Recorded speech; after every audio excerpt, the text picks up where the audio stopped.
काल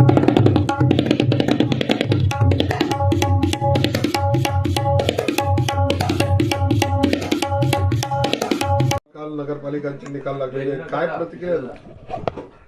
अपेक्षेप्रमाणेच आम्हाला यश मिळालं, पण काही ठिकाणी आम्ही जागा मिळवून सुद्धा नगराध्यक्षपदी विराजमान होऊ शकलो. अशी एक दोन ठिकाणी आमची या ठिकाणी गलफत झाली. आम्हाला अपेक्षा होती की आमचे 7 ते 8 नगराध्यक्ष होतील, पण 6 नगराध्यक्ष आमचे आले. आणि मला तरी असं वाटतं की महाराष्ट्रामध्ये जे जिल्ह्यांकडे आपण नजर मारली तर जळगाव जिल्ह्यामध्ये सगळ्यात जास्त नगराध्यक्ष शिवसेनेचे आलेले आहेत. दुसरीकडे धरणगावमध्ये मात्र तुम्हाला मोठा धक्का बसल्याचं पाहायला मिळत आहे. निश्चितपणाने धरणगावमध्ये एकूण 23 नगरसेवकांपैकी आमचे 15 नगरसेवक आले, पण आमचा नगराध्यक्ष येऊ शकला नाही. पण जळगाव मतदारसंघामध्ये नशिराबादमध्ये आमची सत्ता आली, तिथेसुद्धा शिवसेनेचे आणि भाजपचे नगरसेवक निवडून आलेले आहेत.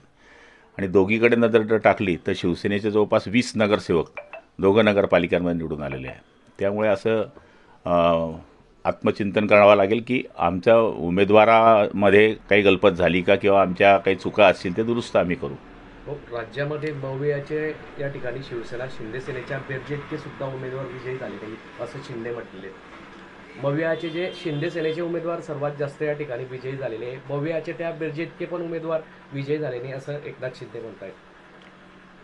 शिंदे साहेबांच्या प्रयत्नामुळे आणि त्यांच्या कष्टामुळे आपण पाहिलं असेल की महाराष्ट्रामध्ये या ठिकाणी यश आपल्याला पाहायला मिळतं आहे. शिवसेनेचे जवळपास 60च्या आसपास नगराध्यक्ष या ठिकाणी निवडून आले आणि युतीमध्ये आणखी वेगळे आहेत. दुसरीकडे जळगाव शहरात ग्रस्त सोसायटीची जी काही नोकर भरती आहे, तो भरतीच्या प्रश्नामध्ये अनेक प्रश्न उपस्थित होत आहेत की नियमबाह्य पद्धतीने केली जाते. एकनाथ खडसे, चंदू पाटील आमदार, त्यांनी त्याच्या विरोधामध्ये भूमिका घेतलेली. तुमची काय भूमिका आहे सगळ्यामध्ये? नाही, आता त्या भरती करणं हा त्यांच्या बॉयलाजमधला विषय आहे. त्यांनी काय कशी भरती करावी आणि तर तक्रार असेल तर तशी तक्रार करते. कारण मागच्या काळात एकनाथ खडसे साहेबांनी अशीच तक्रार केली होती, तरी भरती कोर्टामध्ये गेल्यानंतर ती मान्य केली गेली होती. 1909 सालचा हा बॉयलाज आहे. त्या बॉयलाजप्रमाणे ते म्हणतात की आम्ही भरती करतो आहे, तो त्यांचा विषय. आता आपण काय बघणार? आपलेच आमदार विरोधात गेले मात्र या भरतीच्या.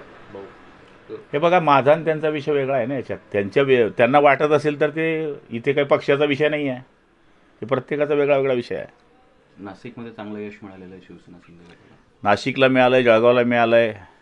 आज आपण पाहिलं ठिकाणी 5 नगराध्यक्ष आहेत. आपण कसं बघताय त्यामध्ये? कुठे?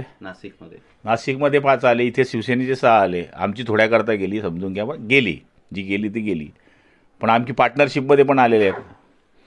आज आपण बघत असाल तर नशिराबाद आमच्या पार्टनरशिपमधले आलेले नाही. म्हणजे जर सगळीकडे आपण धरणगाव शहरामध्ये 15 नगरसेवक येऊन आमचे 4 नगरसेवक फक्त 50 मताच्या अंतराने पडलेले. काही एक सीट तर 6 मतांनी पडली, एक 20ने, एक 40ने, एक 79ने अशा सीट पडल्यात.